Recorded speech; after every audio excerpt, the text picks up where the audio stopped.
Good morning, everyone. As we do every Tuesday, Commissioner Pichek will be here today to present our latest data and modeling. What you'll see is that for the second straight week, our case growth and positivity rate continues to drop. As well, we're seeing a slight decline in our regional cases too, which are both promising signs. However, we know it's too early to see the impact of what holiday travel or larger gatherings than we had suggested will have, so we'll continue to watch to see what happens over the next few weeks, as the number of cases may go back up after the holidays. Our hope, although, is that we'll continue seeing a plateau or maybe even a decline in Vermont and throughout the region, but admittedly, we're holding our breath a bit. In the meantime, we need folks to continue to pay attention and use common sense, which means avoiding unnecessary gatherings or traveling out of state, wearing a mask, and keeping your distance from others. We've now been at this for almost 10 months, and I know how frustrating it is to still be facing restrictions, having to think about your every move, and having to be extra cautious. But we know these steps are the best way to help limit the spread of the virus, while we wait for more vaccines and can get the majority of Vermonters vaccinated. This will take some time, but we're on the path to being able to better protect our most vulnerable from the risks of this virus and move closer to the end of the tunnel. As you know, the rollout of the COVID vaccine continues across the country, and in Vermont, we've now vaccinated almost 10,000 Vermonters. Our program has been moving forward as planned, but as with everything in this pandemic, we're always looking for ways to do it better. Our vaccination teams are meeting multiple times a day, keeping track of what we're getting in, what's going out, and the progress we're making to ensure we meet our top goal of preventing as many deaths as possible. The team has identified ways to improve our reporting so the public has a better sense of our progress, planning for the next phase of the rollout, and importantly, they're working with the federal government for more flexibility to distribute to long-term care facilities. Secretary Smith will be sharing details on this work shortly. Throughout this crisis, protecting the most vulnerable has been our top priority. We've seen the devastation this virus brings to long-term care facilities, so I appreciate the work of this team to find ways within the federal guidelines to get vaccines to both residents and staff as quickly as we possibly can. This is probably the most important step in this process and should give us all hope for the future. With that, I'll turn it over to Secretary Smith to share more on these efforts.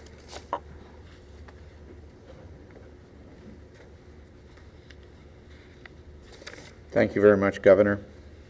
As the Governor mentioned, we have vaccinated approximately 9,800 Vermonters so far. This is broken down by the following: healthcare workers, 8,000, EMS, 900, long-term care through the federal pharmacy program is 900, although I would caution that the pharmacies have about 72 hours to report the results to the federal government, and that is a significant lag in these numbers.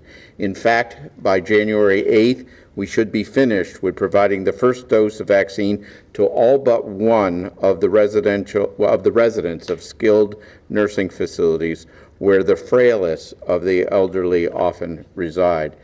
As of today, residents at 19 of the 37 skilled nursing facilities have received their first dose of the vaccine. All but one of these facilities should receive their second dose by the end of January, and we are currently working with the pharmacies and the federal government to accelerate the first dose vaccine at other long-term care facilities. As the Governor mentioned, these sort of facilities are residential care and assisted living facilities. In fact, this morning, Kinney's, one of the 3 federal pharmacy participants in Vermont, said they are willing and will be willing to accelerate the vaccinations in residential care and assisted living facilities to be completed by mid-January. Walgreens has indicated as well that they're interested in accelerating the program. In addition, patient-facing healthcare workers are being vaccinated as well. In all, we have been allocated nearly 32,000 doses of the vaccine, of which 24.2%, and if you could go to slide 2, thank you, has been shipped to hospitals or our depot, and the remainder allocated to the federal pharmacy program.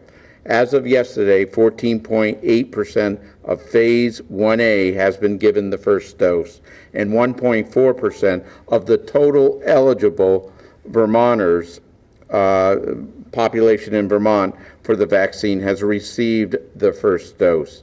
Again, I would caution that long-term care numbers are lagging. We'll have a better reporting mechanism the next time we meet.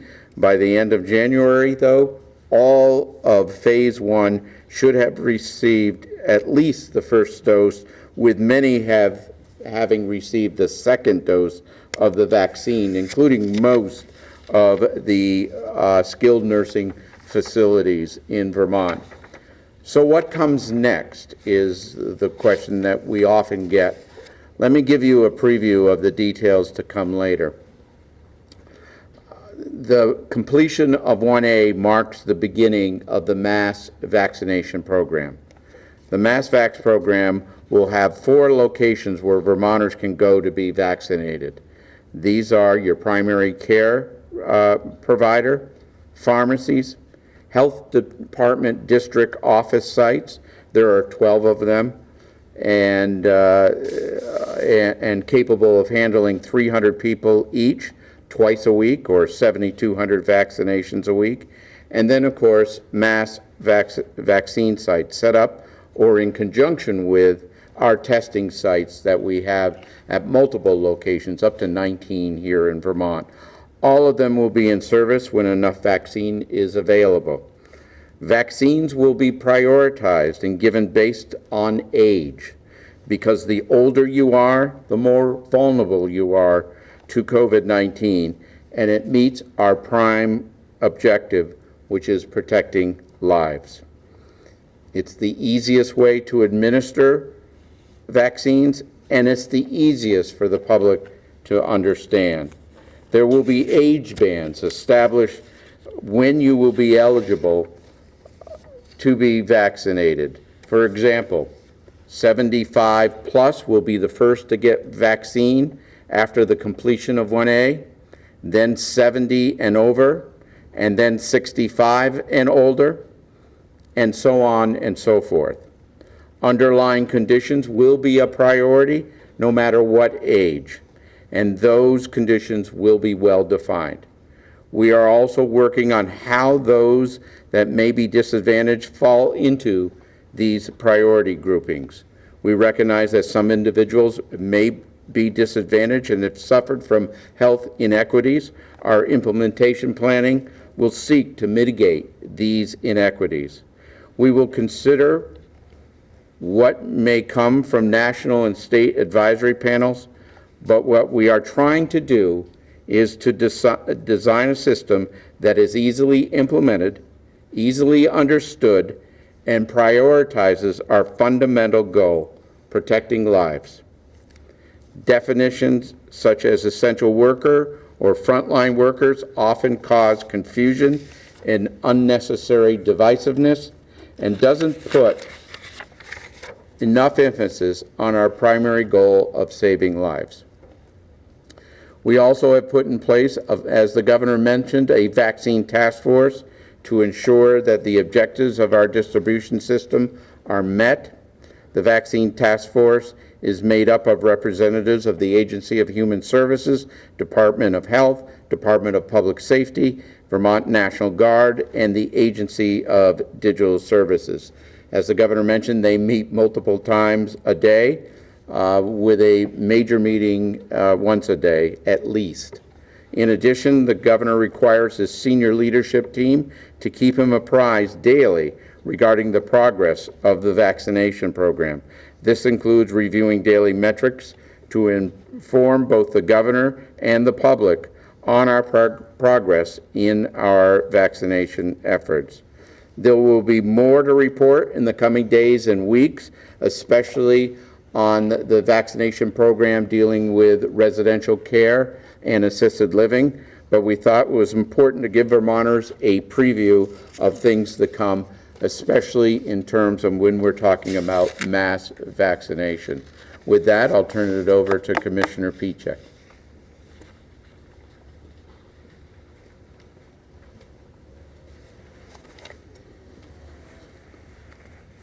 Thank you, Secretary Smith, and good morning, everyone.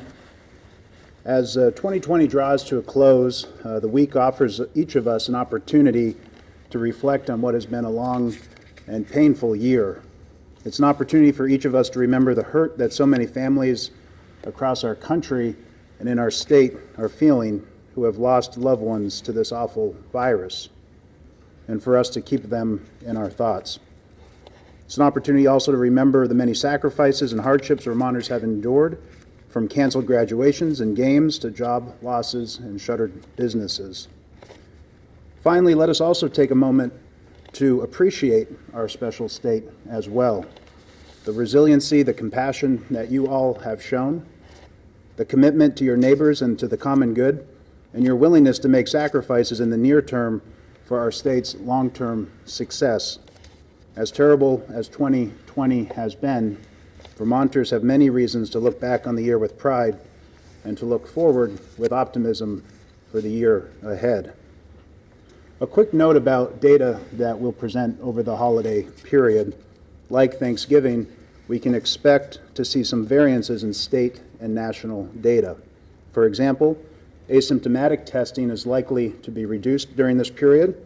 Further, some states may have less testing available, and some may not report their data on a regular pattern over the holidays.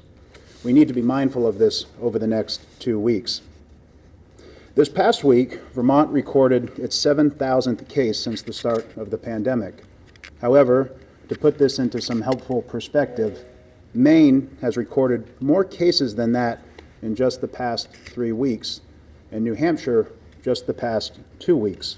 So Vermont continues to maintain a very low level case count, both in the aggregate and on a per capita basis. As we close out the year, our case growth is also on a favorable trend, with our 7-day average decreasing by 28% over the past 20 days. Similarly, we are also seeing clear downward trends in our active case numbers. With fewer cases circulating in our communities are becoming safer over time. Our positivity rate also provides another favorable trend, as it's been decreasing and staying low throughout the later part of December. There's also reason for optimism looking at our hospitalization rates, which have remained steady and recently are trending lower. Regarding COVID-19 deaths, we have unfortunately seen a significant increase here. In fact, December will be the deadliest month of the pandemic for Vermont. 85% of our deaths so far this month were connected to a long-term care facility, again highlighting just how critical it is to get this population vaccinated. Regarding long-term care facilities, there was one new outbreak this past week, and currently there are 513 cases associated with an active outbreak in a long-term care facility. We do, however, have some optimism here as well. This week saw the fewest number of new cases in a long-term care facility since we restarted reporting on this number late last month, and we can all hope that this will continue. Turning to our Vermont forecast, we see a projected case trend that is better than any recent forecasts we have presented, anticipating that cases will remain relatively flat over the next 4 weeks, an improvement of a projected 34% increase just last week and 70% the week before that. And even with this improved forecast, I am confident Vermonters will be able to beat this projected outcome. This week, the Northeast again saw a decrease in cases, albeit slightly, reporting just under 146,000 cases, or about a 0.5% decrease compared to last week.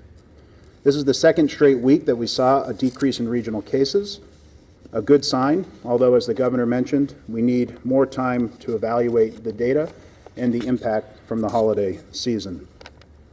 Looking at the regional heat map, we see that Vermont continues to stand out as the state with the fewest active cases in the region.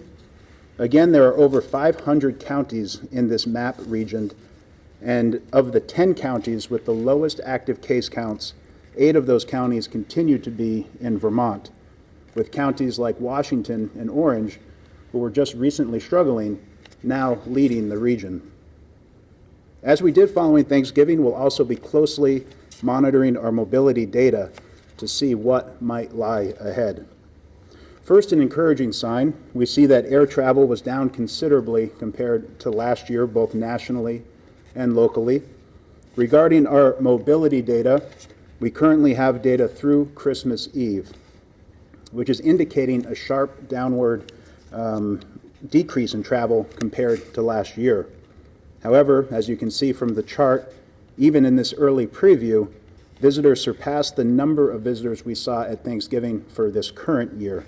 So we'll need to continue to watch this closely and remind Vermonters and our guests to follow Vermont's health guidance closely.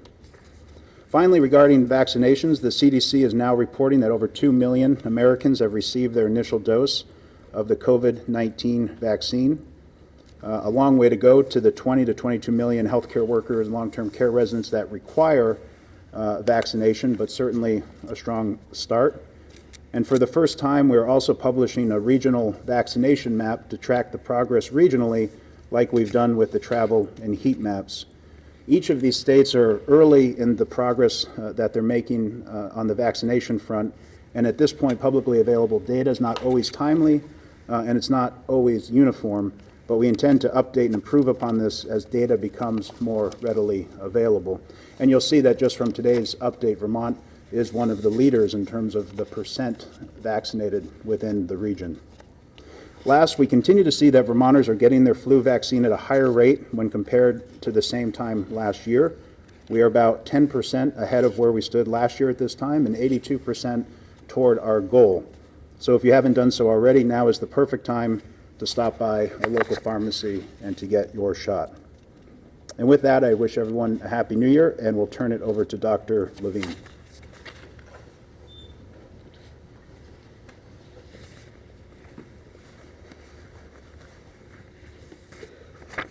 Good morning.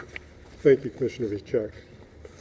To start, I want to personally acknowledge and thank those health department staff who worked over the holiday weekend. Our epidemiologists, contact tracers, lab technicians, public health nurses, support staff, and so many others across the state. Public health never sleeps, and this year in particular, I thank you all for how you go above and beyond. Today we're reporting 82 new cases and 1 additional death, bringing to 10 the number who have died in the past 5 days. Our deepest sympathies go out to their families and friends. There are currently 31 patients hospitalized, with 6 in the ICU.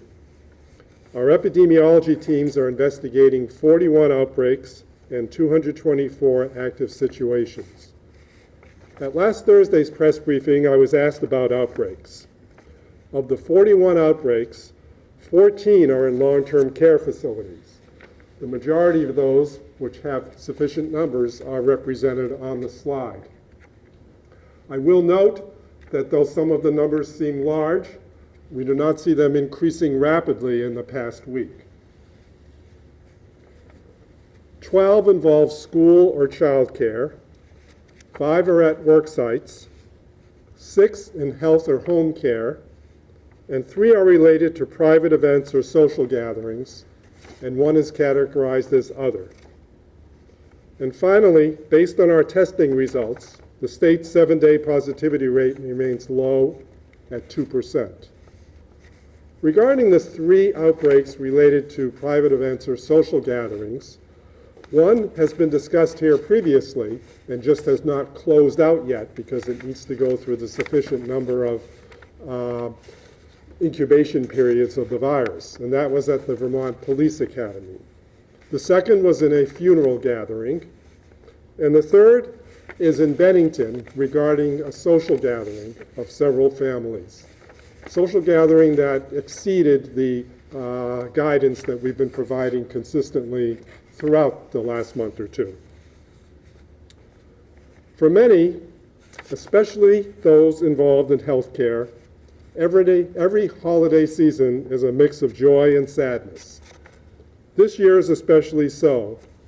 We have unfortunately just come through a weekend that saw the losses I just mentioned, and the end of this trying year will mark at least 130 lives taken from us by this virus.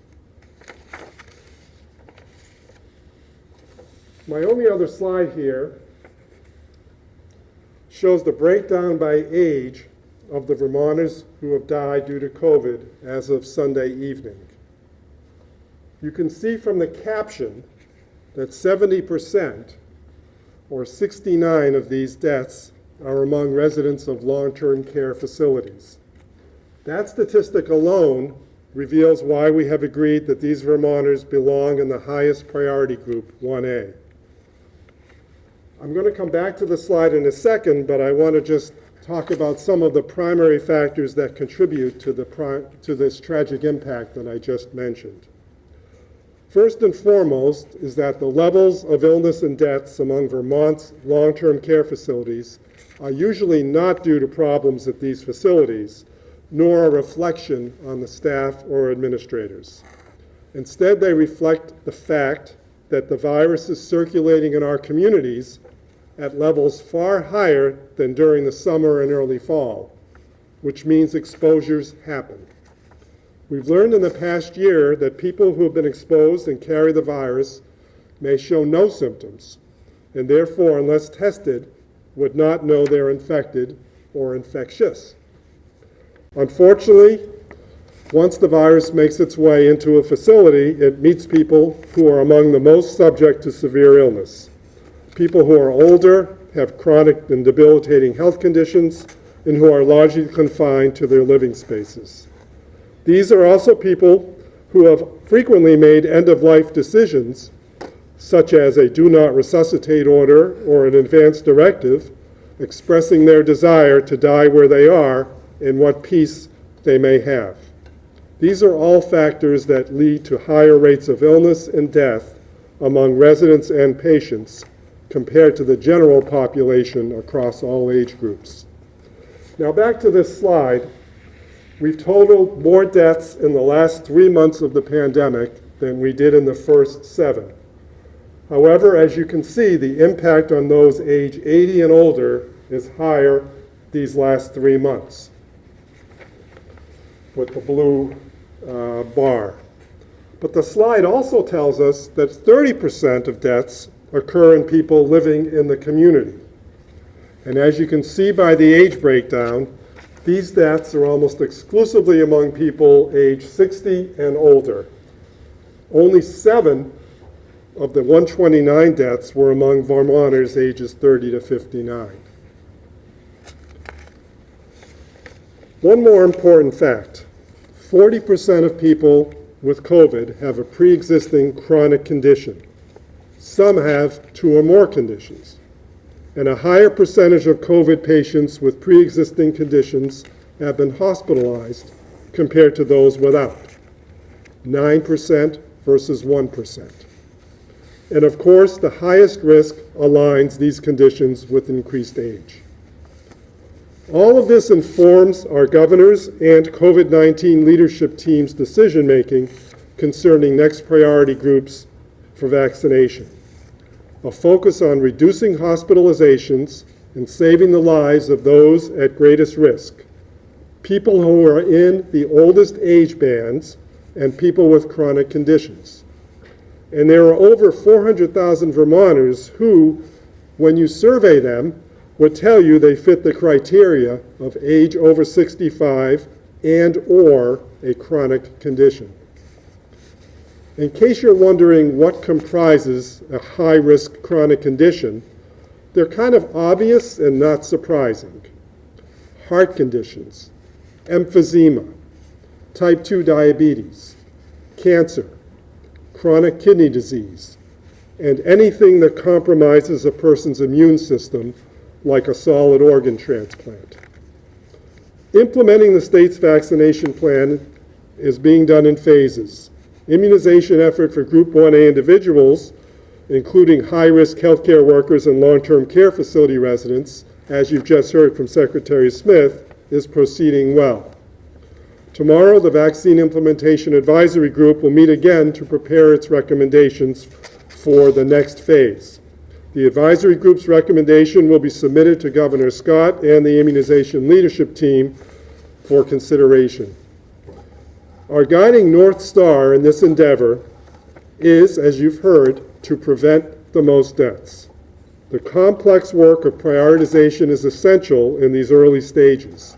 It must be done with careful consideration to ensure there's equitable and systematic access as the amount of vaccine coming into Vermont increases. With each shot, we are that much closer to reducing the risk of exposure to where we can begin a return to a state closer to normalcy. Throughout these next months, while we're still in the depths of the pandemic, we must all keep a steady hand on the wheel. It's too early to know if we will see an increase or not in cases following the holidays, but the projections do look favorable. The more people who follow the guidance for travel and limited gatherings, the better the odds we will not see a spike. The same will go for New Year's, a day that will mark the end of 2020, a day many of us are anxious to celebrate and begin our look towards brighter days ahead. So I finish, as I often do, with an appeal to all of us to make it happen. Follow the guidance to limit gatherings, and if you must do so, to no more than one household outside of your own. Reduce your risk of exposure. Consider getting a test following any get-togethers.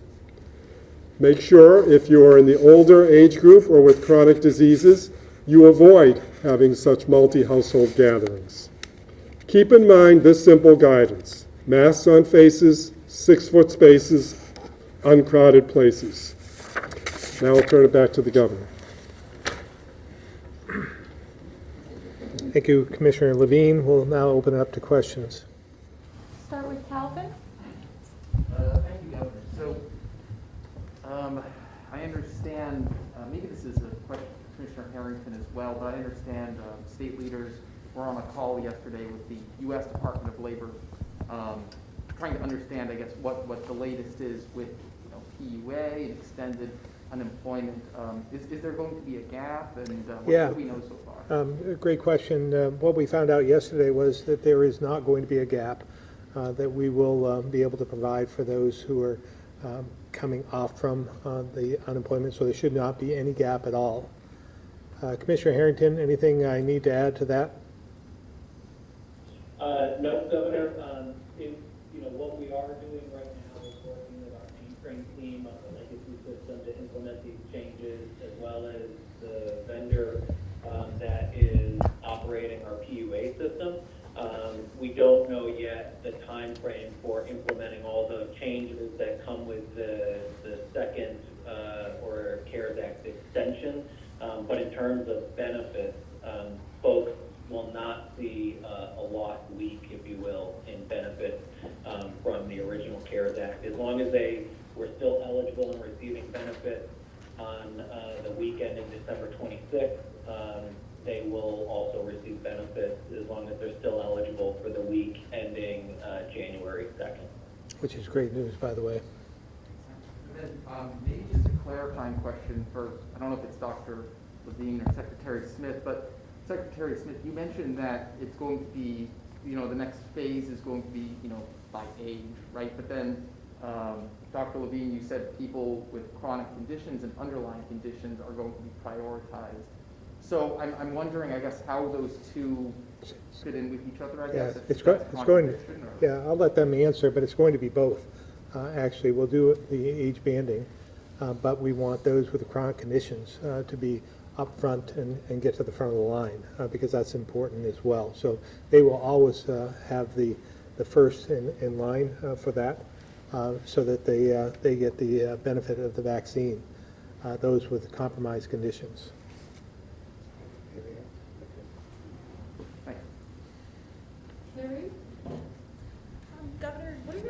thoughts on the president reluctantly signing the coronavirus relief bill? And what are your thoughts on the $2,000 payments being discussed? Well, again, I'm grateful that he did finally sign it. I think that it was unfortunate that it took as long as it did, and we were playing a bit of a cruel game with those who would be affected. So again, I'm grateful that he came to the conclusion that it was in the best interest of Americans to sign the bill, and he did so. In terms of the $2,000, we'll have to see how that all works out in Congress. I know, I've been a part of negotiations in the past, and everyone has to give a little bit, as I mentioned in last week's press conference. So I know that they had to come to some agreement to get to a lot of the different provisions within the bill. Again, through the president's urging, it appears now $2,000 is on the table, which is great for Vermont and so forth. But I understand the dilemma it puts many in, because they had to give something up to get that, or they had to give give in to even getting to $600. So it puts people in a tough position, but they'll work it out in Congress. Thank you. Governor, or maybe this is better for Secretary Smith, but are there any updates on the correctional facility outbreak there, or the lockdown?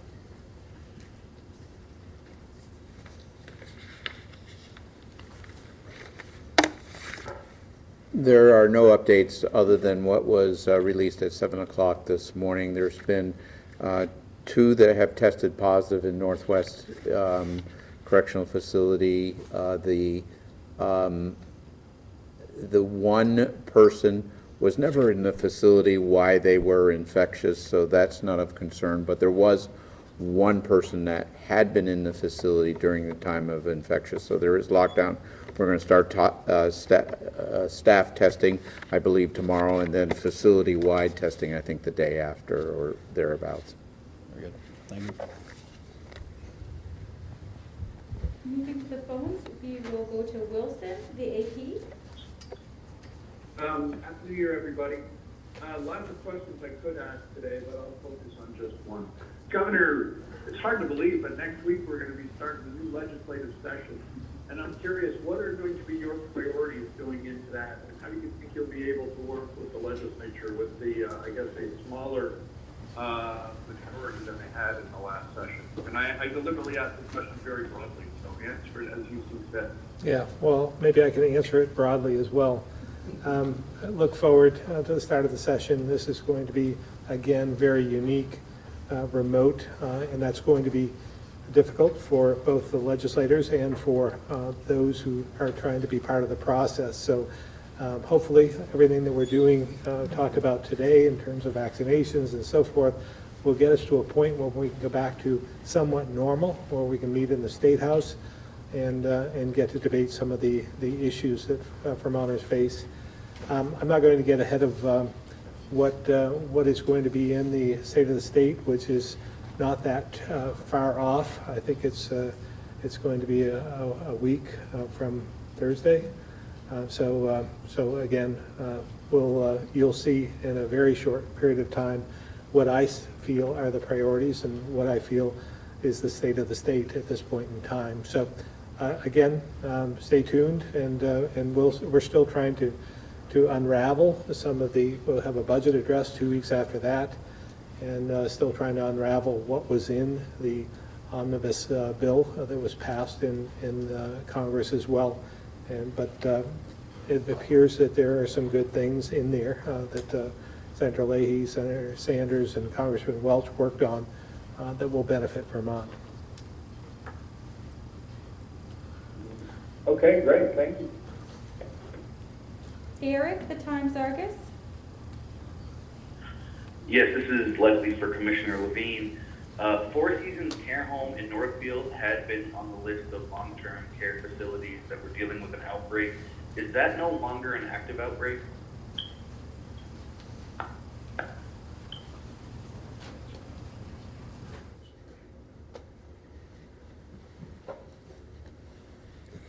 It's still considered an outbreak. However, the limited number of people involved.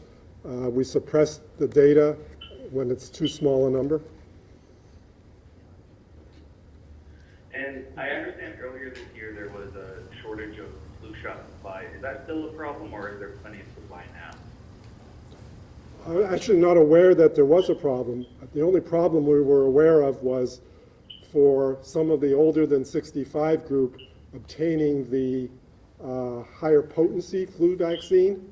That was a transient problem, and literally it's been 4, 5, 6 weeks since I've heard anything about that. So my sense is people are not having trouble accessing that particular flu vaccine, but flu vaccine is still an adequate supply. And I'll build on Commissioner Piechek's slide. There's still opportunities, so please take advantage of those. Okay, thank you. Pat, WCAX? Hi, I'm looking for a little more clarification on how chronic conditions fit into the vaccine strategy. I heard your response to Calvin that you're prioritizing both age and chronic conditions in this, but how do you do both of those simultaneously? So for instance, does someone who is 75 with type 2 diabetes get priority over someone who's 75 with no chronic conditions? Or if someone is 65 and they are immune compromised, do they get bumped up to an earlier age band because of their chronic condition?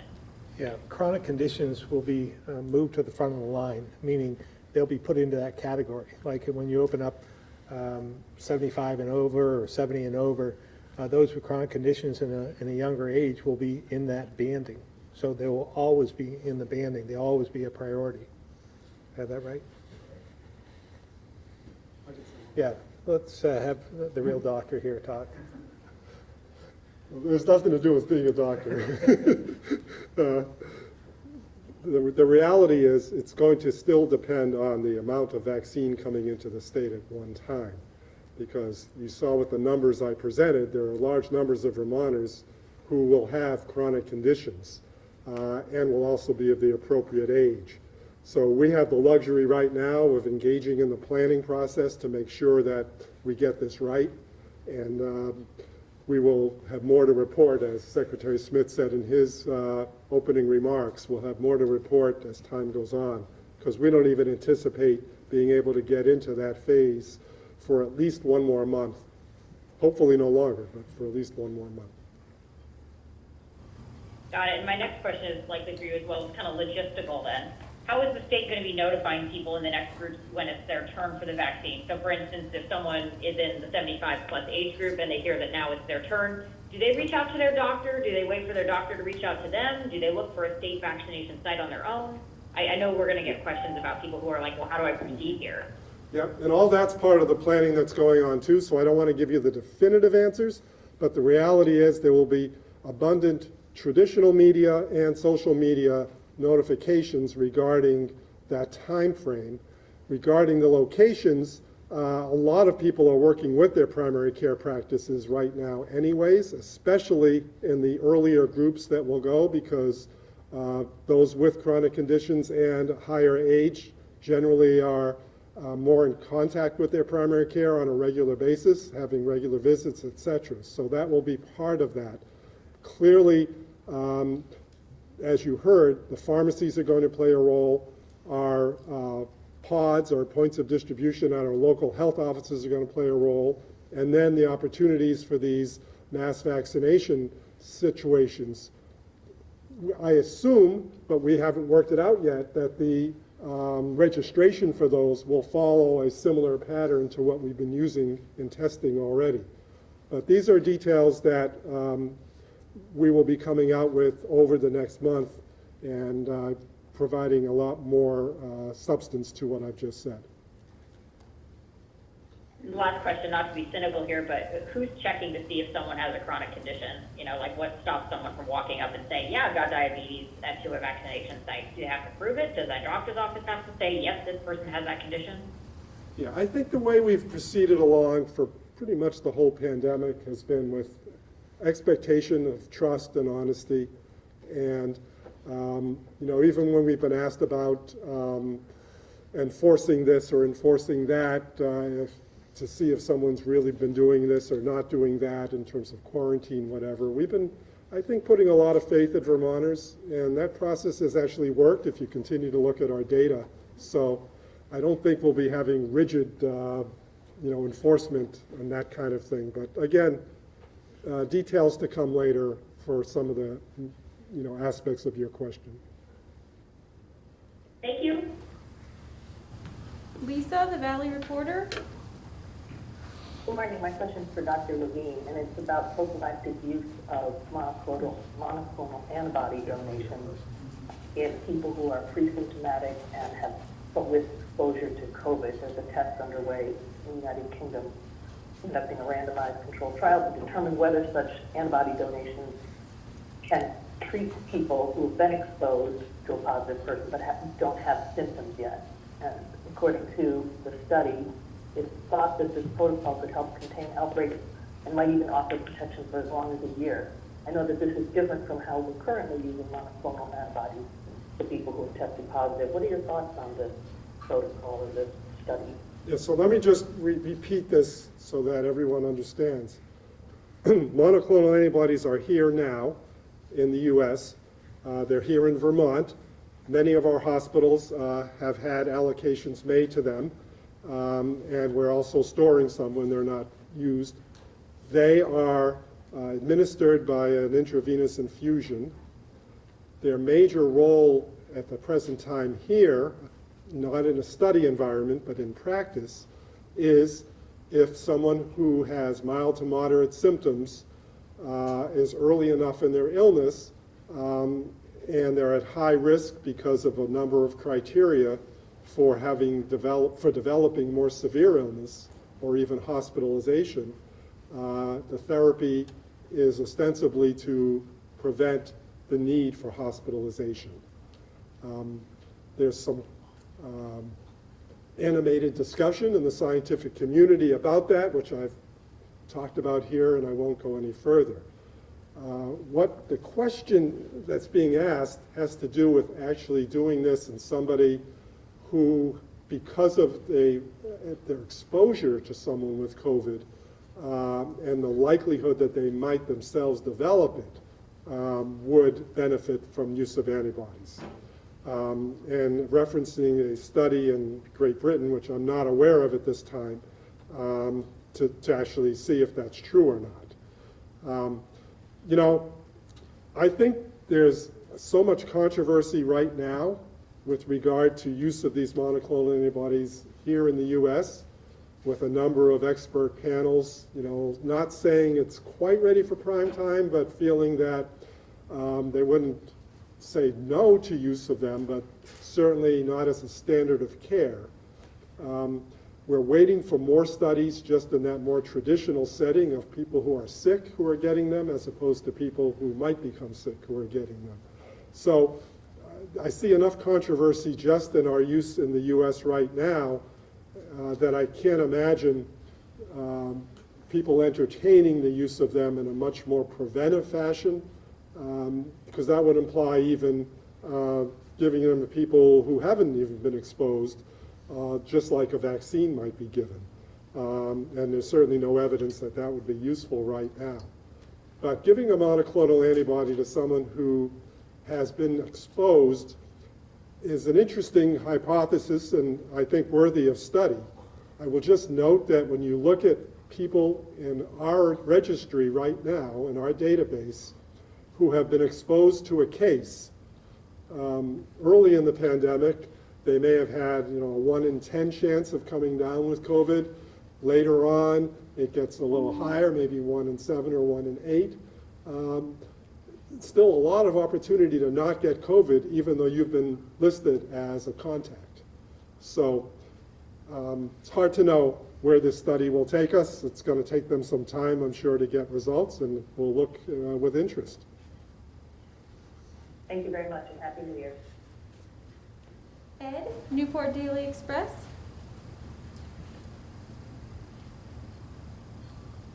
Hey, good day. I have two questions. The first one is, we already have 2 vaccines that have been approved for use, and there's others, as I understand it, they're in the pipeline that might be approved sometime in the next few months. Is there any particular vaccine that is better for one particular population, or are they all pretty much generic? And the other question is are you keeping a database to keep track of all the people who get the vaccine? I think yes to both questions, but Dr. Levine can elaborate on that. I believe one is 16 and over and the other is 18 and over of the approved.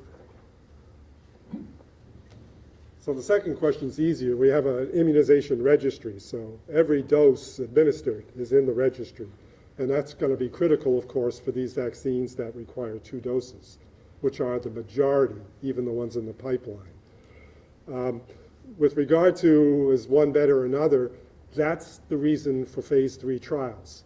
Not only to prove that they're safe and should be administered to a population at large, but to actually determine who might benefit more from one vaccine or another. You're aware that the University of Vermont research community is enrolled in the AstraZeneca trial, and AstraZeneca, I think, preferentially chose a site in Vermont because they wanted to have a little older age demographic. So we're hopeful that that trial, whatever it shows, will have a sufficient number of older individuals, depending on how you define that, whatever cutoff age, so that it has the appropriate power, as we would say, to show effectiveness in that population. And when we look at the 2 vaccines that are out there right now, you know, they were pretty much 95% effective across their study populations. I did note that with the Moderna, as people got a little older, there was a slight decrease in that efficacy. Still very efficacious, but a slight decrease. You have to remember, these are studies that are done with 30, 40,000 people over a several-month period. So we're hopeful that some of these studies that are in the pipeline still will look more effectively at age, will look more effectively at children and teenagers, will look more effectively at some of the chronic conditions that might be at stake here, that one study may have had more people enrolled with one chronic condition than another. And they may look more closely at ethnicity and race, so that we really get a full picture of each vaccine and which ones might, by virtue of the way their study was designed and their enrollment pattern, can shed more light on one population or another. Okay, great. Thank you, guys. Have a happy New Year. Thank you. John, VPR.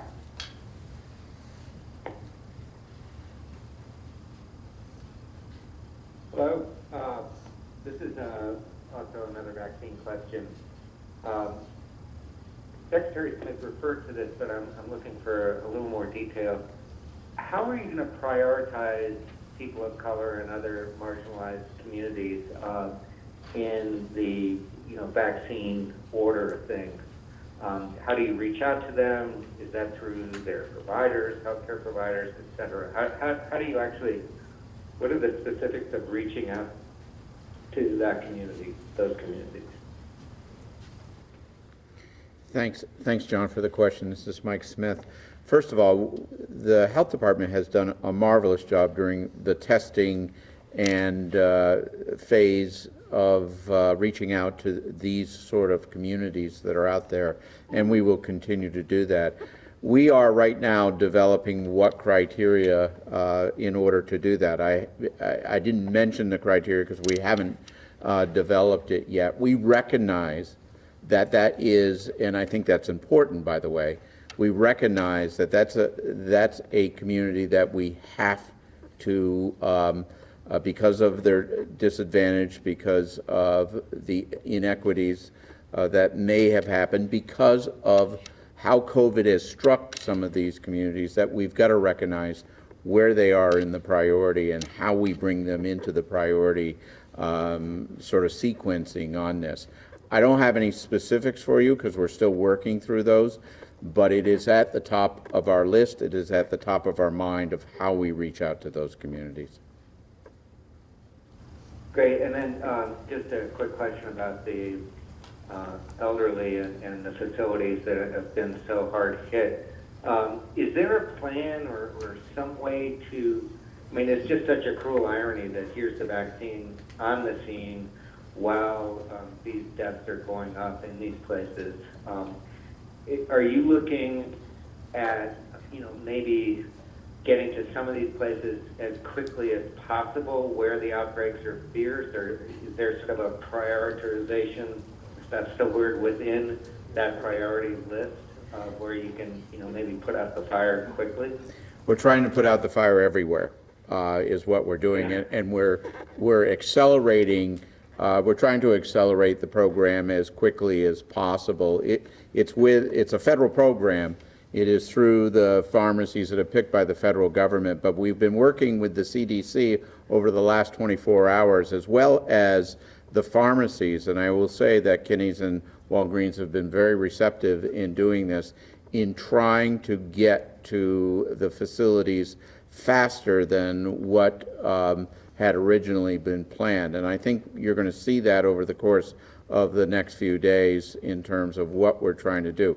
We already will be to where you've seen the hardest hit are the skilled nursing facilities, and within a week we will have the first dosage in those skilled nursing facilities. Right now we have 19 of them. The remaining will be done within a week, and we should be at least the first dose by next week of the skilled nursing facilities. Great. Thank you so much.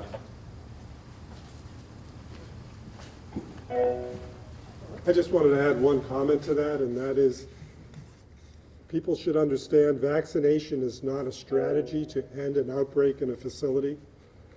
When a facility has a significant outbreak, and you've seen some of the numbers we've shown on the slides, many people may still be infected but be asymptomatic. So vaccination at that time is usually not the best strategy, other than the usual traditional things we do to control and respond to an outbreak. So it's really to get into what we have to acknowledge is the majority of facilities that don't have outbreaks. And the majority of the assisted livings and residential cares do not have outbreaks.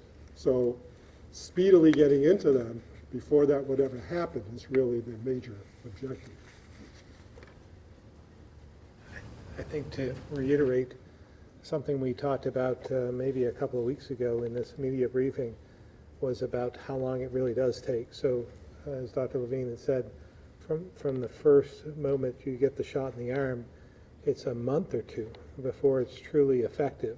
That's why it's really important for all of us to understand this is going to take some time, and that we must remain vigilant in wearing a mask, keeping socially distanced, and making sure that we don't congregate and travel, because it's going to take a while for us to get vaccines in the arms of those of the most vulnerable. But then it takes, there's a month or two in between where it takes time for it to be truly effective. So this is something we have to think, in terms of months, 4 to 6 months, before we see any real significant light at the end of the tunnel. Erin VT Digger. Hi. Go ahead, Erin. Yeah, hi. Just to clarify, there was some reference to frontline and essential workers, but just to be clear, frontline workers or essential workers, because I know everybody defines, but let's say teachers, first responders, people who work in retail or high-risk jobs, they're not going to have any prioritization for the next phases. Is that correct? Yeah, well, this is all age banding, a simple process where we'll be able to communicate that and people will understand. So if any of those folks are in those older age groups, obviously they will come to the forefront. In terms of first responders and so forth, there's some who are in 1A, correct? Right. Maybe Dr. Levine or Secretary Smith can talk about that a bit. Yeah, our entire EMS workforce, about a third of whom have already received the immunization, are in the 1A category.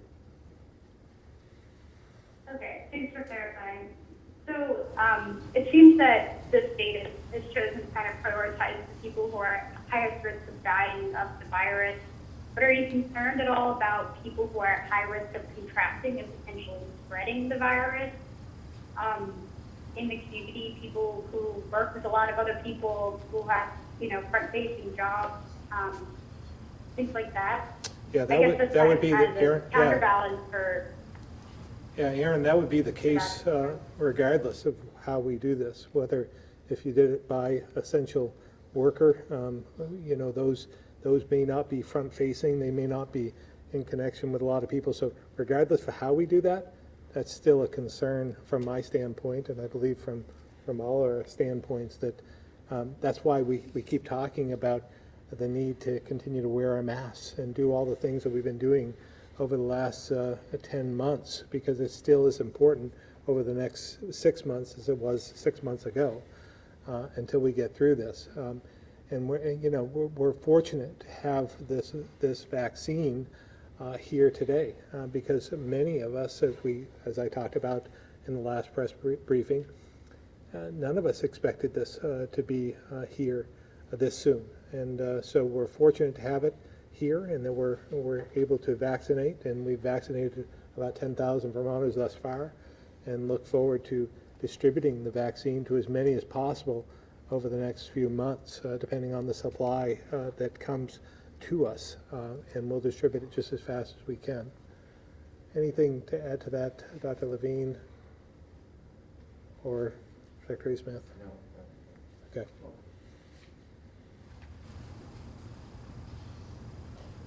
Joe, Barton Chronicle.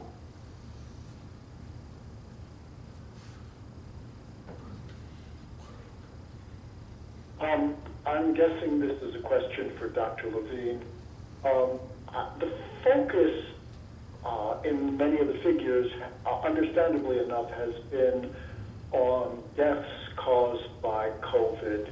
But my understanding is that some people who contract the disease have long-lasting and severe results from that.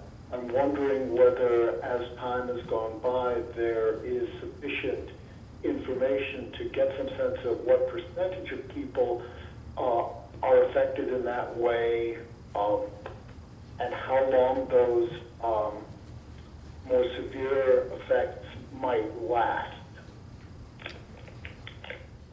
Yeah, thanks for the question, Joe. We've addressed this sporadically, and I wish I had more information to give this time than I did the last time, but this is a evolving situation.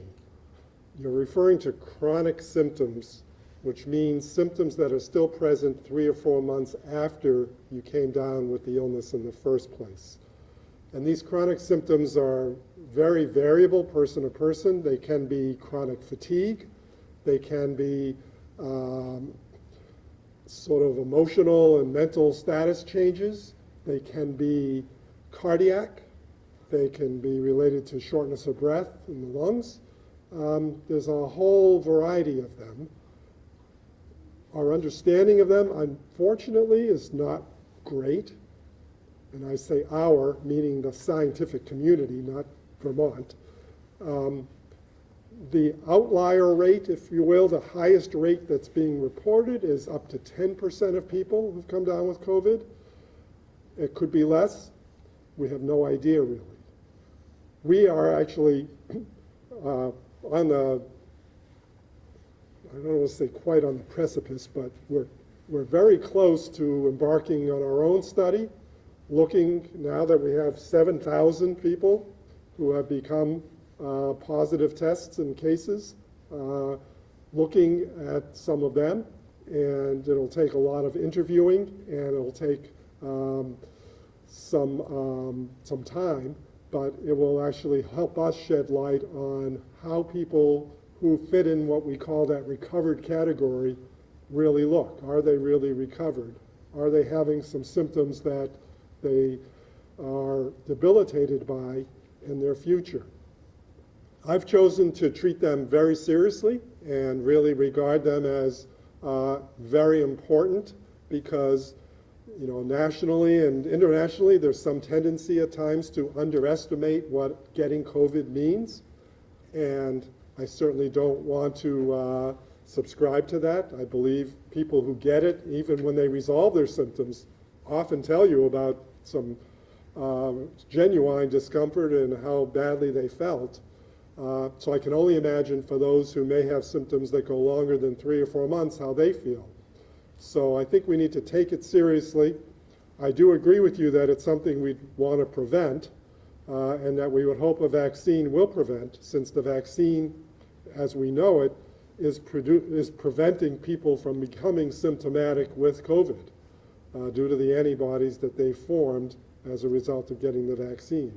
So we should see less of this kind of a syndrome in a post-vaccine era if enough of the population takes the vaccine. So stay tuned is all I can tell you, because this so-called long hauler syndrome is not as well delineated as we'd like it to be yet, and we're going to need to watch it closely. Thank you. Tom, the Vermont Standard.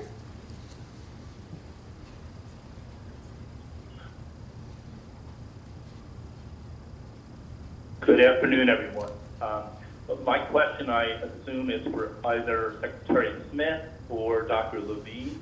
You referenced the 19 skilled nursing facilities in the state that have already received the vaccine, and I'm wondering if there is a publicly available listing of those facilities and of the remaining 18 or so that are expected to receive the vaccine next week. Secretary Smith.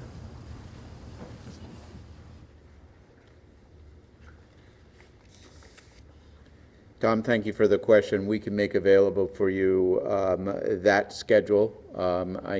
I think the Department of Aging and Independent Living has that schedule. I will make sure. I was curious to learn that one of the facilities in Woodstock was the one facility that I said would, when I said, in fact, by January 8th, we should be finished with providing the first dose of vaccine to all but one of the residents of skilled nursing facilities. That one residence is in Woodstock, so I just wanted you to be aware of that, and we will find the list for you. That'd be great. Can you tell us why that, can you explain why that one facility might be the outlier? As you know, I'm a subscriber of the Vermont Standard, and also that's my hometown, so I pay particular attention to that. I asked that question this morning when I noticed it on the list. I don't have the information for you. Okay. And then a follow-up question. I'm assuming that the assisted living facilities will be next in line after the skilled nursing facilities are taken care of. Is that accurate? Assisted and residential care facilities, both of them together.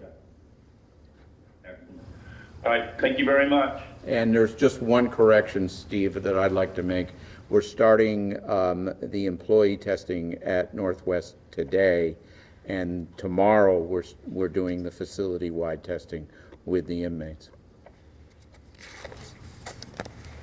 Pam Davis of Vermont Journal.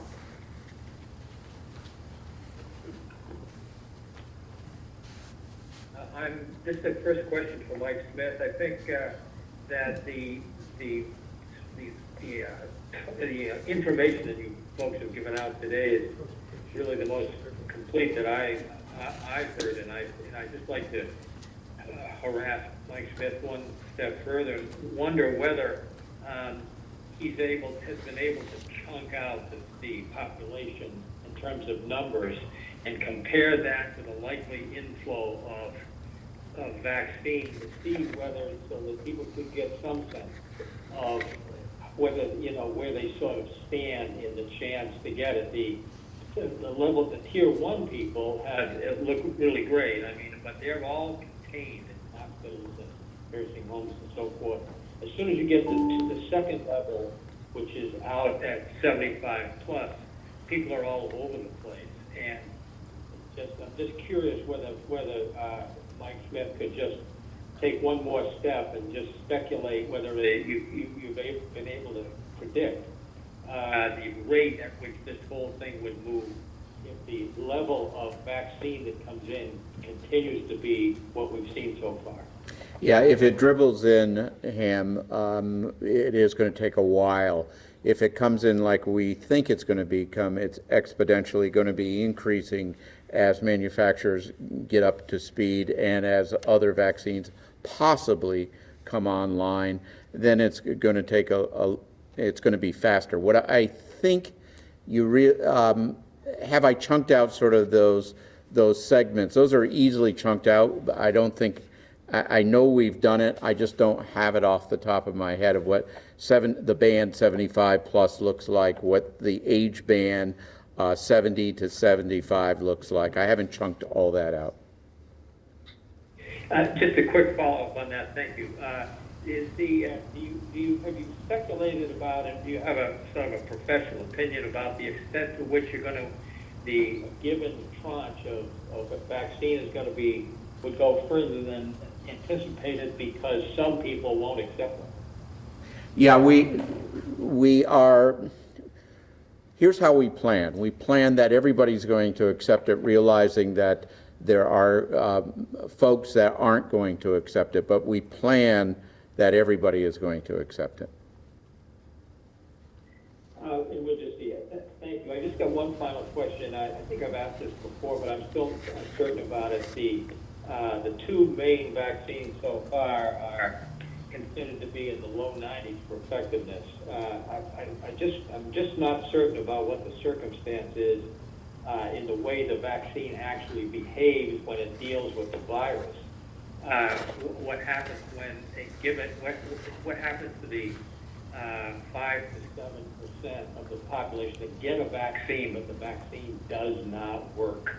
And I just wonder, like, what Dr. Levine thinks about that. And I'm curious.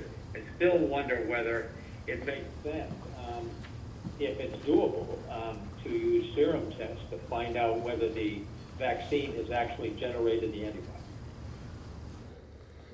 Yeah, so the company's studies results would indicate it's mid-90s%, like 94, 95%.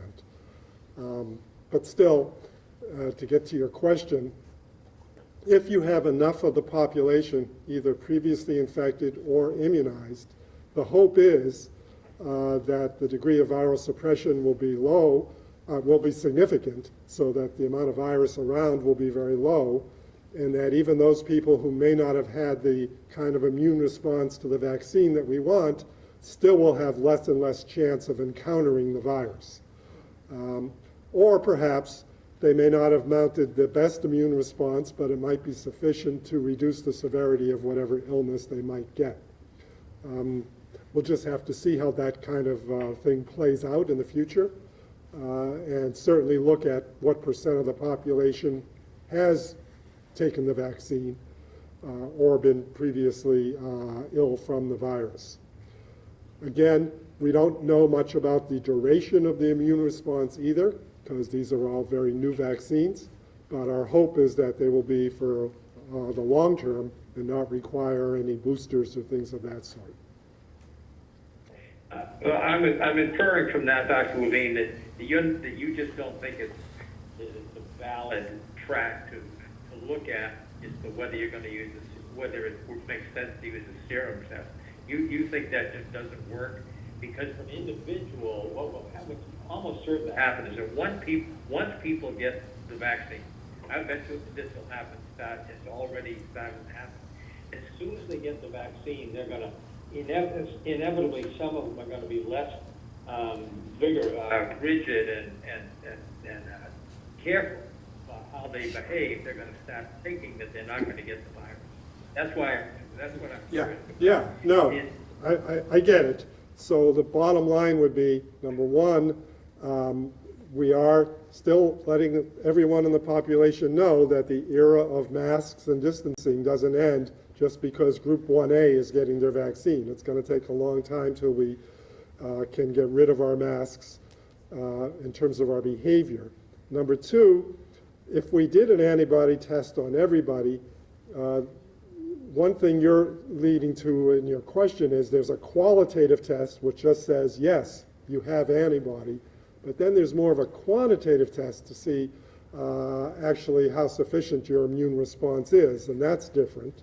Number three is the notion of a vaccine passport, which the CDC has been talking about and prepared to really make sure that the population who have been vaccinated have some kind of evidence that they indeed got their 2 shots, if it's a 2-shot vaccine, and could ostensibly be somewhat immune to COVID-19.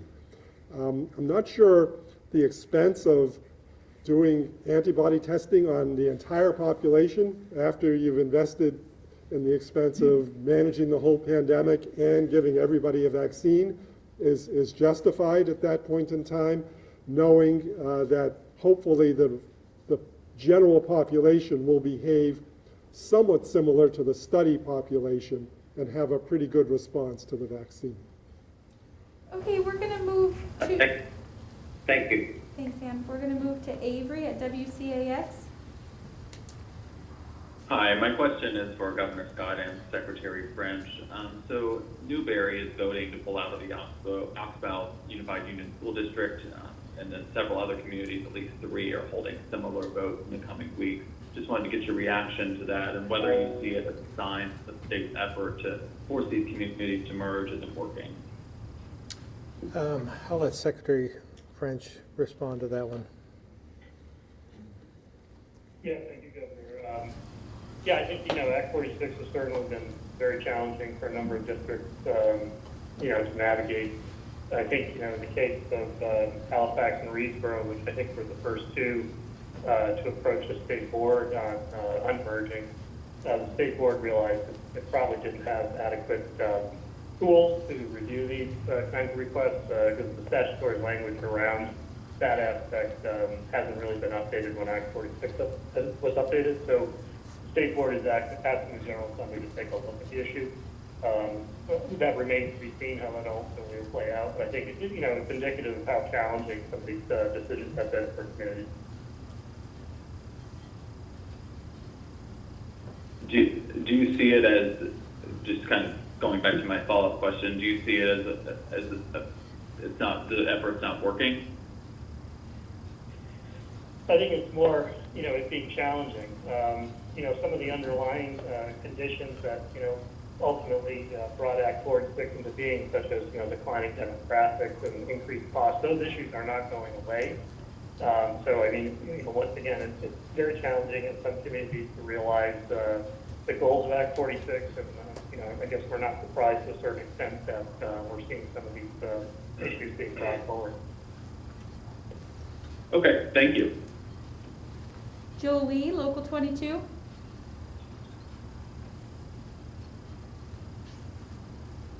Hi, I'm curious to know, do those in priority group 1A need to receive their second dose before the state goes on to vaccinate group 1B, so on and so forth? I'd let Dr. Levine or Secretary Smith, I don't believe so, but. The answer is no, and especially because many in priority group 1A will have received their first dose somewhere towards the middle of January, and they wouldn't be eligible for their second dose till February.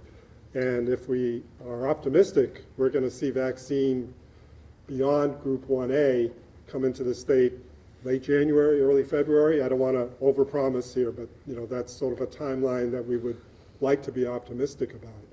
And that's really going to go with every phase. So you look at the number of appointments that are made, et cetera. So let's say we have the over 75 age group and there's more vaccine available than there are appointments scheduled.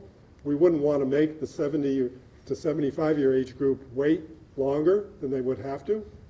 The goal here is to get the vaccine to the population as quickly as possible. So at any phase of development over the next number of months, we just need to look at the dashboard that we showed and look at the data and make sure that there are sufficient people in the group that's currently eligible to get the vaccine schedule to get it. And if there's room, move the next group in. Thank you. I also wanted to ask Governor Scott, do you have any concerns for people going out to restaurants on New Year's Eve? And are there increased guidelines for restaurants? Yeah, you know, we've adhered to some pretty strict guidelines in terms of our restaurants. What we're not advocating is for multi-family groups to get together. Actually, we believe that they would be safer in a restaurant where there's 50% capacity, where a single household is seated at a table and they're spaced apart. So my biggest concern is those, again, larger gatherings with multiple families and individuals getting together to celebrate New Year's Eve. I would advocate let's let 2021 come in without a lot of noise, and let's get on to 2021 and what we can look at in the future after COVID. But let's let COVID subside in 2020 without a lot of fanfare. Thank you.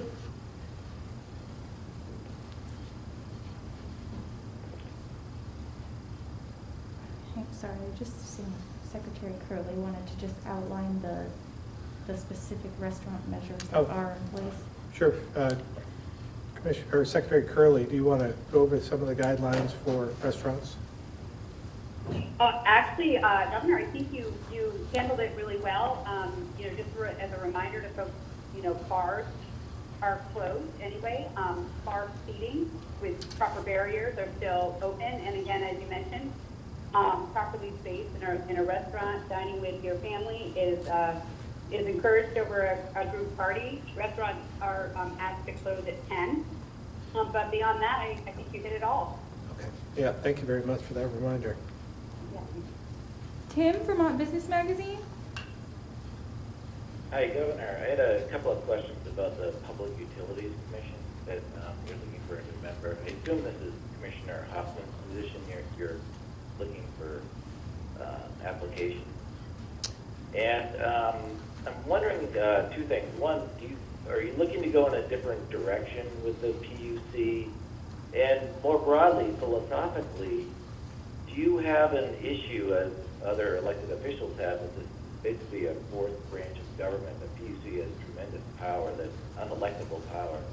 And so on those two questions, do you have a direction, and what do you think philosophically about that?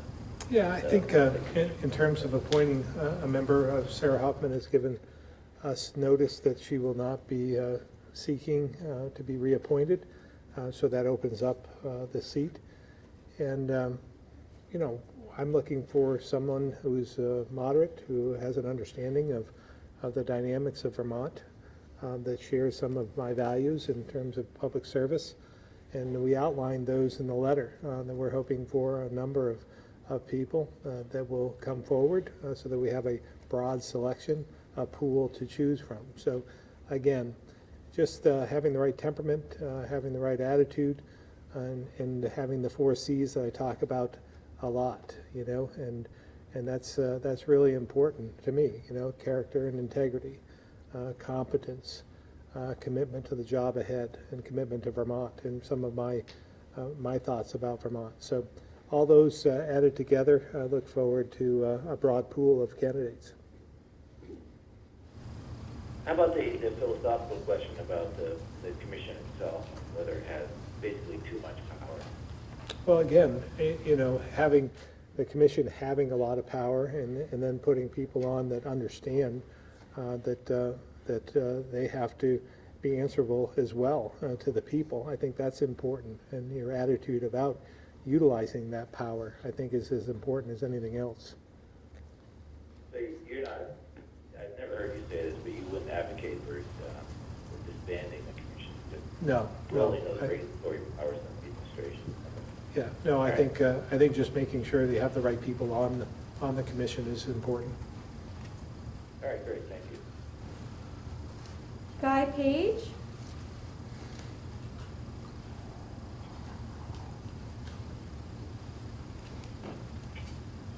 Governor, I want to pick up on Tim's question, a little bit more specific perhaps. The Public Utilities Commission has been drilling down a lot on reducing the per kilowatt cost of solar power, net metering subsidies, fulfilling its role in keeping energy prices down.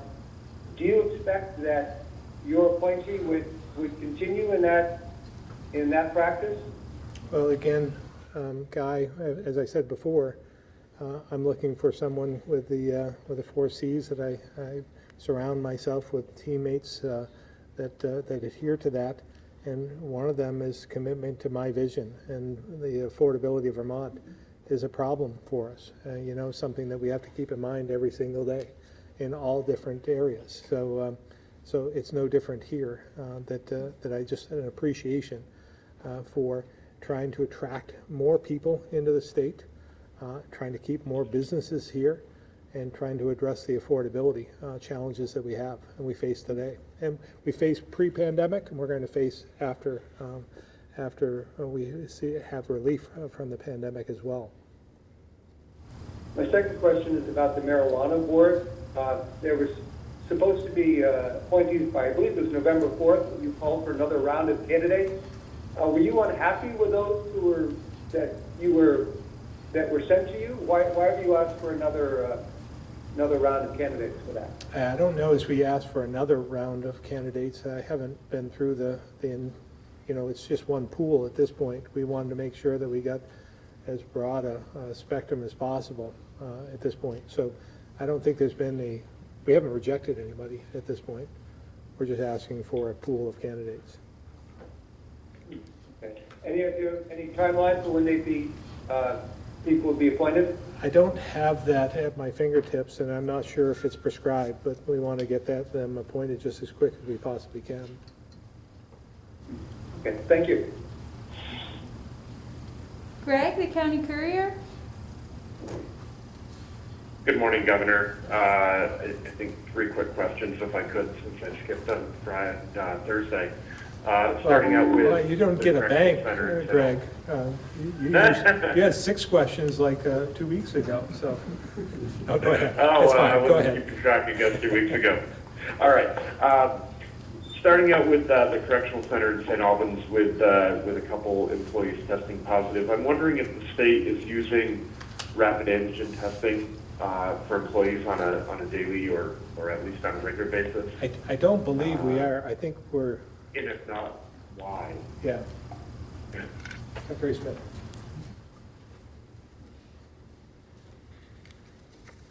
Greg, we've accelerated our testing for staff at correctional facilities. I believe it's weekly for staff, weekly with PCR testing. We aren't using antigen testing at those facilities.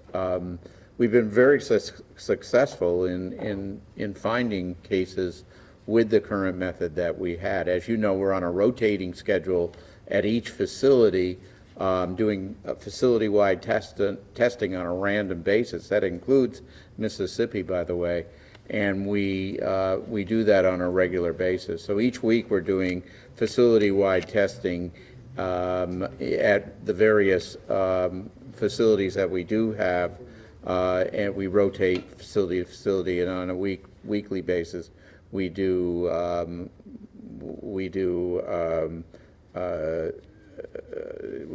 staff testing. Okay. Governor, on the topic of correctional facilities, last week there was a Downs Rackman Martin report that was released, and in that report it suggested several solutions to some problems, but 2 of which are issuing body cameras to every correctional officer, as well as building a new women's facility. During that press release, Secretary Smith said that he wanted to see a new facility and see body cameras issued to everybody, and suggested that it should be funded without using bonded money.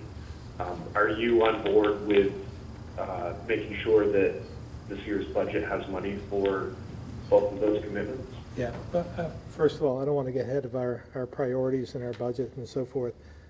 As you might recall, I think it was 3 years ago, we had approached the legislature with a plan to move forward with updating our facilities, and we still believe that's the case. We need to upgrade and do something different than we're doing today. In terms of the body cameras, we think it's a good idea for a number of those folks both in the correctional facilities, but more broadly amongst the enforcement community at large. So we're going to move forward as quickly as we possibly can, depending on our resources. I did want to go back, and I may have Secretary Smith comment further on that, but I want to go back to the other question you had on the antigen testing, because we don't have an unlimited supply of antigen testing supplies at this point.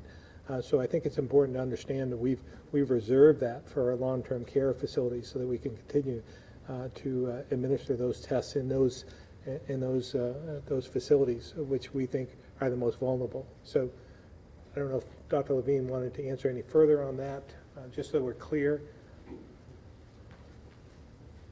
Yeah, I mean, we have one of the most aggressive testing protocols in the country using the antigen cards.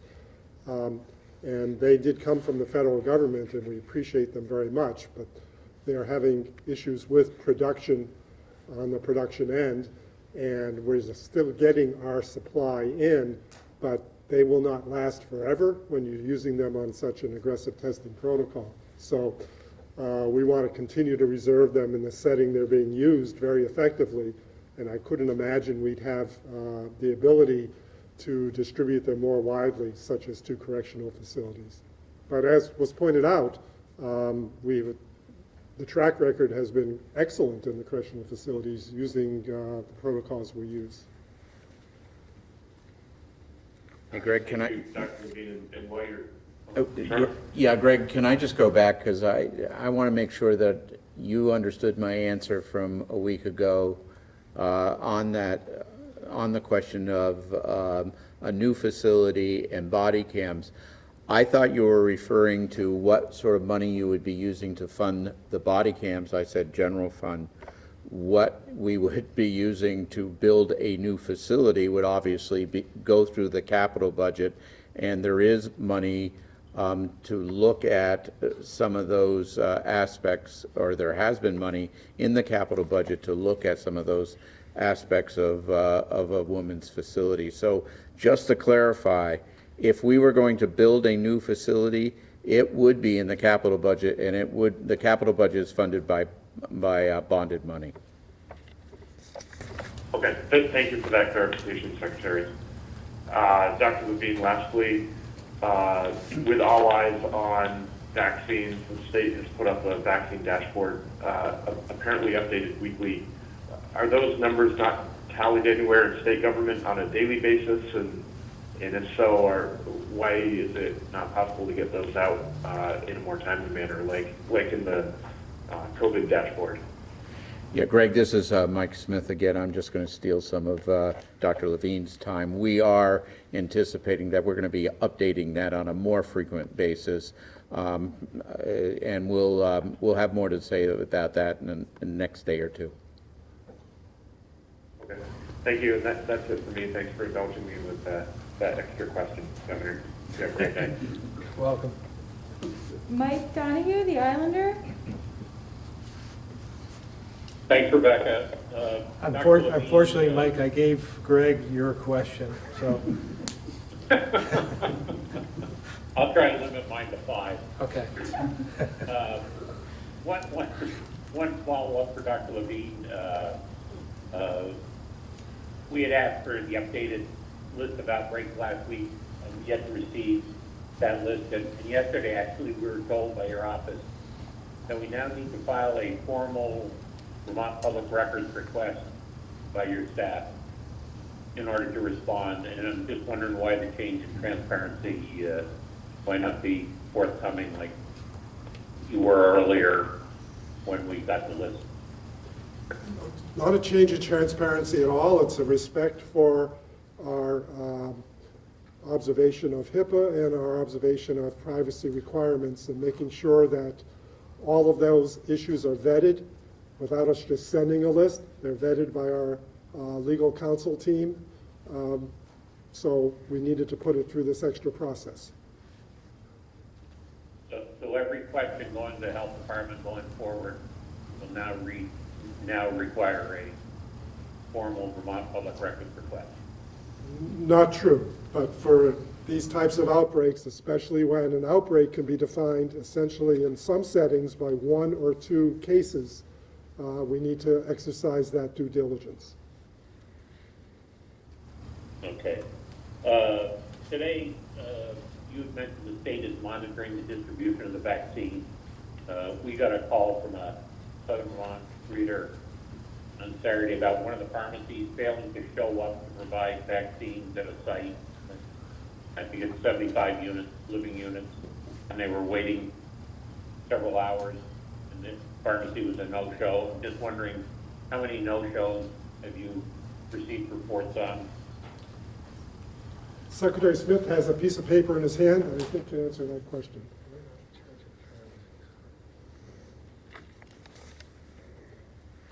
Mike, actually, the piece of paper I have in my hand is on corrections. We are not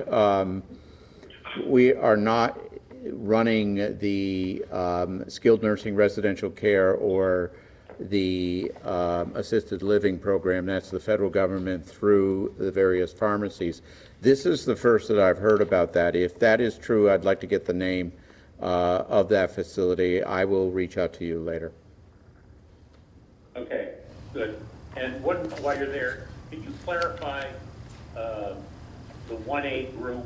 It sounds like once that priority group is done, that the CDC's priority 1B, 1C, whatever, will not be followed, but rather it will be strictly age banding that includes those with chronic conditions. Are 1B and 1C, are they sort of fallen by the wayside? Can you clarify that? Yeah, I think what I would rather say is after 1A, we go to what is called the mass vaccination program. The 1B, the 1C, those sort of things are, from our perspective, are just too difficult to implement in a way that is fair, in a way that gets to our prime objective, which is saving lives, and secondly, which is understandable to Vermonters. With the, so we've gone to the age banding after 1A, age banding, 75 plus, over 70, over 65, those sort of things in 5-year increments, and then put in as well as priority those people that have been disadvantaged and those people who have chronic conditions. So you're absolutely right. We have decided to go in a different direction than maybe some others have. We often have said this at the podium. We learn from others. We'll see how it goes. If there's corrections that need to be made, we'll make corrections and look at other states. But we think this is the fairest way. We think this is the most understandable way. We think this is the easiest to administer, and it runs right up to our primary objective, which is saving lives. Great. Thanks, Mike, as always. Appreciate it. Thank you. Andrew, Caledonian Record. Yes, thank you. Good afternoon. Secretary Smith mentioned earlier that you guys are going to work your plans for vaccinations based on the assumption that everyone is going to be interested in receiving it. I'm wondering, is it too soon to know yet what the actual uptake percentage is? Are you getting, and perhaps this would be best for Dr. Levine, are you hearing of any data that suggests a certain percentage is receiving it at the healthcare level and the long-term care level at this point? Yeah, so I can't give you a specific number. We have not done a population-wide survey of the whole state. The surveys I'm aware of were done by individual hospitals across the state, and they were done kind of sequentially, so we know where they were a month and a half ago, where they were 2 weeks ago, and we've seen increases in their healthcare workforce voicing that they would take the vaccine. Started in the 50-50 range, inched its way up, Some places it was 70 to 80% last time I spoke with the hospitals across the state. And if we think that healthcare workers being in the health field might be more critical in their appraisal of the vaccine, then they would be even harder to convince. And if the numbers are clearly going in that direction, I think that bodes well for the general population as well. I wanted to add one more thing to what Secretary Smith was saying about the priority groups and what have you. If you look carefully at what the Advisory Council on Immunization Practices said in their release of their recommendations, much of what you've heard this morning is in Priority Group 1B and Priority Group 1C. So it's not to say there was a line in the sand drawn and we're in one place in a very polarized direction away from that. There's a tremendous amount of commonality there with the addition of some feasibility and practicality as well. And I want to remind people that we're still waiting to hear from our own advisory council, which we hope to hear tomorrow, who may have their own angle on things, and obviously we're going to take that under consideration and see how their proposals look as well. But these are all recommendations. So the CDC's ACIP is a recommendation. It's not a do it this way or you don't get vaccine. So I want to be very clear about that. Okay, thank you. And perhaps a quick one for the governor, sports related. I asked last week about the introduction of games. This week, a slightly different question. What do you need to see to happen to lift some of the number of participant restrictions? Right now, indoor activities are limited to 25 people unless distinct spaces can be created, which is smaller than where sports were before, I think. So what do you need to see in cases in order for that number to rise up a little? Well, again, I think we need to get through what we perceive could be a bit of an increase due to the holidays, but we'll get through that first before we make any decisions on any changes to the sports guidance. But we'll do it as quick as we possibly can. We'd like to see our youth playing games as soon as possible and expanding in terms of everyone getting some recreation. Okay, thank you, everyone. Matthew Roy, 7 days. Hi, good afternoon. This question is for Dr. Levine. Doctor, now that several thousand Vermonters have been vaccinated, what can you say about any potential adverse reactions? Are any being reported? And if so, can you describe their nature? Yes, so there's several levels of adverse reactions, and the common ones, like pain at the injection site, mild fatigue, things of that sort, would be expected. I have not yet heard the results of the initial vaccinations, having been in such a short time frame, but users of the electronic systems at hand are encouraged to actually report these. So there's a vaccine administration, vaccine adverse event reporting system, which healthcare providers and others can enter data into. People can have the opportunity to go onto a website on their own initially and report things as well. I've not heard of any of that data at this point in time. The next level, which is the most important thing, which we would have heard of, is would there have been any anaphylactic reactions? I am aware of, the ones that have been publicized in the news nationwide and internationally. I know for a fact that with the Pfizer vaccine, the state of Maine, on its first few administrations, had 2 anaphylactic reactions. I know that Massachusetts had either 1 or 2 with the Moderna. So these are real, but again, these are small numbers in a percentage-wise. and usually seen in people who have had a prior reaction of some kind of allergic reaction or even anaphylaxis to vaccines or their ingredients. So those are the things we want to watch the most closely.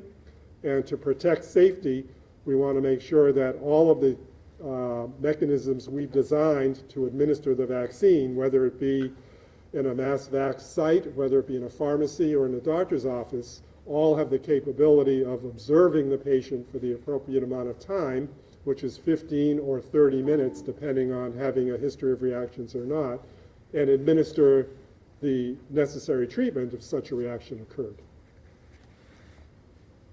Thank you. Steve, NEK-TV?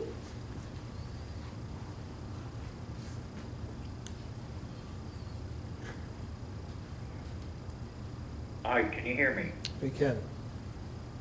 Great, thank you very much. I had a question from a viewer for Dr. Levine, if I may.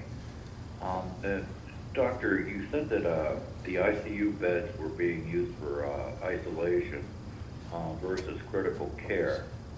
And if the case count has doubled, why do you think we still have the low state ICU and hospitalization rates?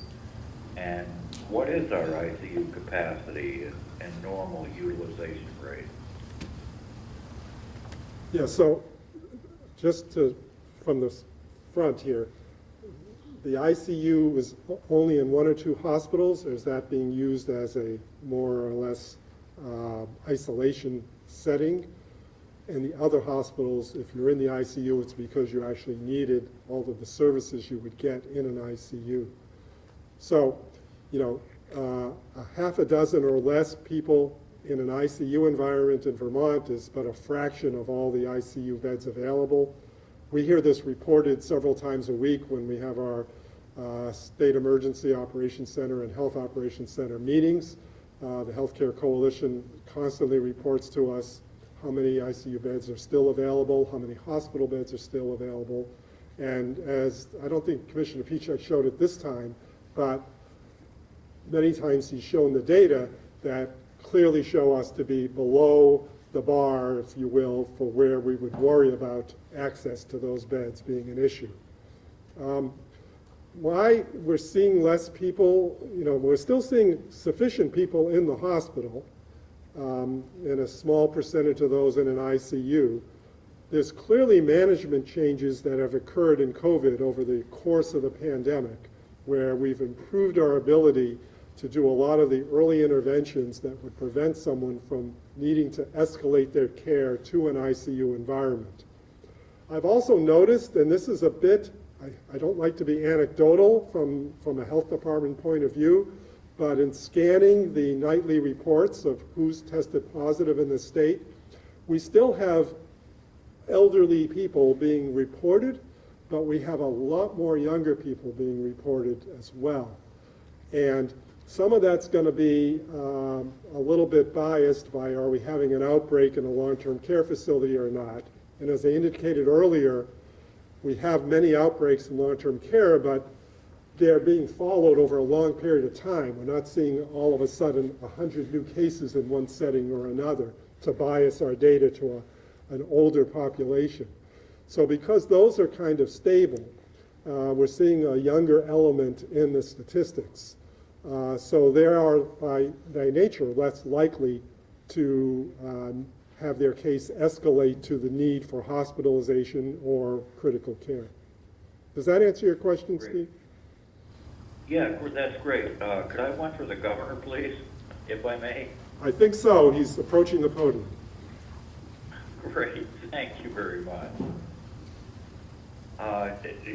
Governor, regarding our unemployment insurance computer system, this thing has been like a coal-fired wheezing machine that we only have one person who understands the COBOL language that's needed to like program or update the thing. And we've known this for years and years. Are you gonna are we gonna try and maybe put some pressure on the legislature to maybe update the old coal-fired coal ball machine?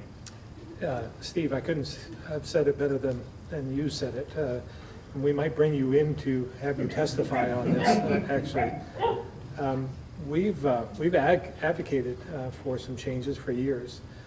Unfortunately, the legislature has not taken advantage of that, and I understand it. I mean, we came pre-pandemic, we had the lowest unemployment rate in the country. We had 2,000 or 3,000 people on unemployment, and then almost overnight went to 90,000, and it did challenge us. It's a 50-year-old relic, and it needs to be updated and upgraded. But we're not alone in that either. There are a number of other states that are in the exact same position we are. So I'm hopeful we'll receive federal help on a wide-scale basis to help replace the system that is in desperate need. So yes, we'll be talking with the legislature about that. I think everyone understands the need at this point. It's certainly highlighted the challenges that we face in that department.